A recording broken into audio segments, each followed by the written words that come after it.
And there is no better example for us in terms of patience than the Messenger of Allah and his firmness against all that he was tested and tried with. Indeed, his entire life is a series of tests that he was patient through, and through which Allah subhanahu wa ta'ala raised his status. And so he was tested in orphanhood. His father dies before he is born, and his mother dies when he is only 6 years old. And so he's left to his grandfather until his grandfather dies, and then left to his uncle. Passed from hand to hand as a child. Whenever he feels attached to someone, Allah subhanahu wa ta'ala takes the life of that person. Until he is older and Allah blesses him with the seal of prophethood.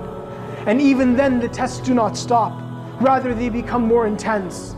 And so he is tested by his own tribe, Quraysh, who starve him and strike him and attempt to kill him and drive him out of his land and wage war upon him. All because he dared to say La ilaha illallah, because he dared to say that there is none worthy of worship except Allah. And they would throw upon him, while he is in prostration to Allah, they throw upon him the intestines and the entrails of dead animals, and in front of his young daughter Fatima. And he would starve for days upon days. Aisha would say full moon after full moon would pass, and there wouldn't be even the fire in the house of the Prophet ﷺ to be lit. Meaning month after month would pass, and there wouldn't be any food for them to even light a fire in order to cook it. And he would tie on his stomach a stone to help him against the pains of hunger. And he was the leader of a nation who could have taken anything from the people and no one would have questioned him. But instead he remained patient upon the tests of this world. And in the hadith of Nu'man radiallahu anhu, he said, مَا شَبَعَ نَبِيُّكُمْ قَطْ, that indeed your Prophet never ate to his full. حَتَّى مِنَ الدَّقْلِ, even from the hardened date, the date that people wouldn't eat because it already became hardened. The Prophet ﷺ never ate until he was full. And in the hadith of Fatima radiallahu anha, that she made some bread and brought it to the Prophet ﷺ. And he said to her, what is this? And she said, I baked some bread and I didn't want to eat from it until you ate at least a piece of it.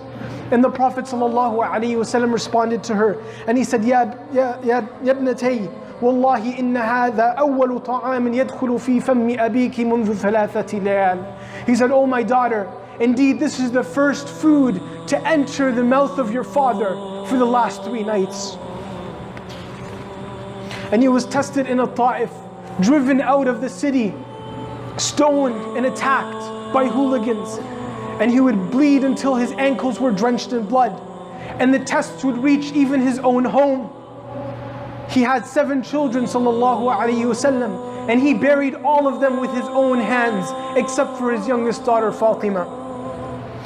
And it was narrated that his son, Ibrahim alayhi salam, that the Prophet ﷺ had so much pride in his son, to the point that he would go to the people and tell them, Ara'ayta Ibrahim, have you seen my son Ibrahim? And when his son was dying and heaving, struggling to breathe, and the Prophet ﷺ was hugging him and kissing him, bidding him farewell. And the companions saw how much the Prophet ﷺ was weeping over his son.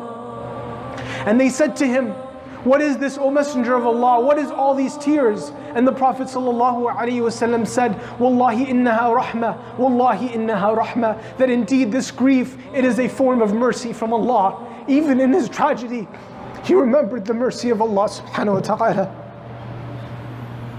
This is the Prophet ﷺ. And all the tests that he faced were overcome with his faith, with knowing that victory is married to patience, with knowing that Allah subhanahu wa ta'ala will only give success to those who are patient.